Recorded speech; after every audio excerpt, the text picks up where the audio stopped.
Shalom, salam sejahtera buat kita semuanya. Selamat datang di YouTube channel saya di Andre Nababan Channel. Saat ini kita akan mendengarkan firman Tuhan untuk minggu tanggal 14 Maret 2021 untuk khotbah epistel di minggu pada saat ini. Karena saudara-saudara, kita satukan hati, kita berdoa.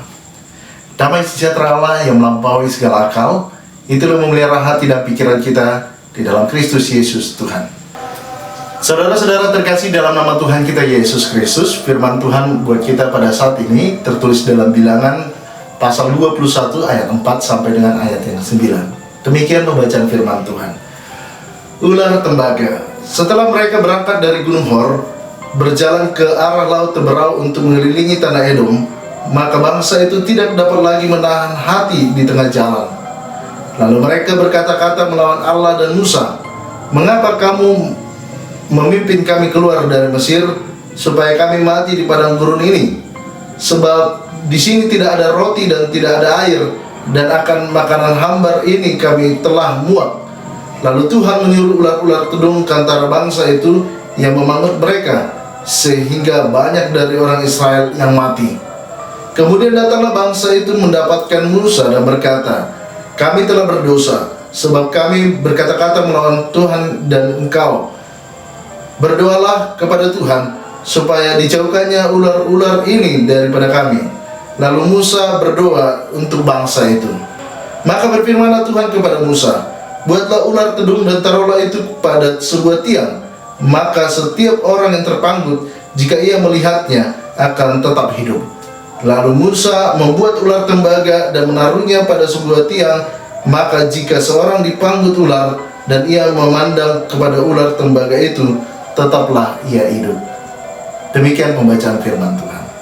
Saudara-saudara terkasih dalam nama Tuhan kita Yesus Kristus, topik minggu pada saat ini di minggu epistel di tanggal 14 Maret 2021 ini mengangkat topik kasih karunia Allah yang menghidupkan.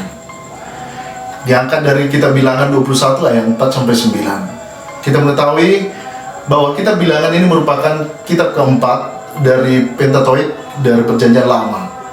Kitab ini lanjutan dari kisah keluaran umat Israel dari tanah perbudakan di Mesir, dan kitab ini menyoroti tentang kehidupan umat Israel di padang gurun, dan terjadilah pemberontakan kehidupan umat perjanjian Allah ini selama dalam perkembangan mereka dalam perjanjian lama mereka di padang gurun.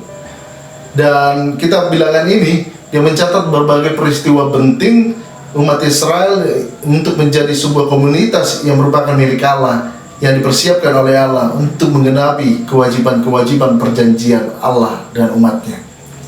Saudara terkasih, perjalanan bangsa Israel setelah keluaran dari pembuangan Mesir ini menuju tanah Kanaan ini adalah tanah yang dijanjikan Tuhan kepada mereka, yang tentu sangat melelahkan bagi bangsa Israel dalam perjalanan ini.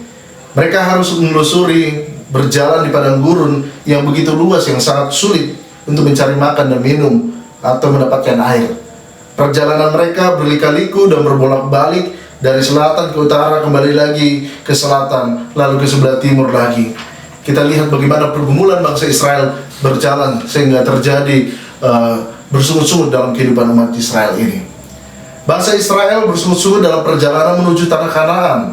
Sungut-sungut bangsa ini adalah bentuk ketidaksetiaan mereka dan ketidakpercayaan mereka terhadap janji Tuhan dan tuntunan Tuhan dalam kehidupan umat Israel itu sendiri. Pada ayat 1-3 dalam teks ini, bangsa Israel berperang melawan bangsa Kanaan yang tinggal di tanah Negeb. Di situ kita lihat bagaimana Israel mengalami kekalahan dan ditawan oleh bangsa Kanaan itu sendiri. Dan bangsa Israel meminta pertolongan Tuhan dan bernazar bahwa mereka akan menumpas kota-kota musuh sampai binasa jika Allah mau mengarahkan bangsa itu kepada bangsa Israel. Di ayat 1-6, bangsa Israel yang terus bersungut-sungut ini melontarkan perkataan yang melawan Allah dan Musa. Sungut-sungut mereka terhadap makanan dan minuman ini dikarenakan umat Israel masih memiliki sikap yang hidup dalam perbudakan di Mesir. Bahkan ketika mereka di Mesir juga, mereka mengalami jauh lebih tertindas daripada perjalanan yang dicukupkan oleh Allah sebenarnya. Mereka yang tidak memperhatikan dan memahami semua yang dilakukan oleh Allah dalam kehidupan mereka, namun mereka masih mempunyai mental perbudakan itu sendiri. Allah sangat tidak menyukai dan mendengar sungut-sungut mereka, karena akhirnya Allah menyuruh ular tedung datang ke tengah-tengah bangsa tersebut dan memangut mereka, sehingga banyak yang mati dan membuat mereka ketakutan dan mencari jalan untuk keluar.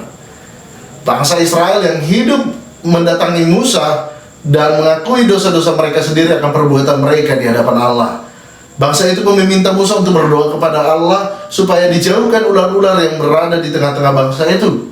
Musa memenuhi permintaan bangsa itu dan ia berdoa kepada Allah untuk menjauhkan ular tedung itu dari bangsa Israel.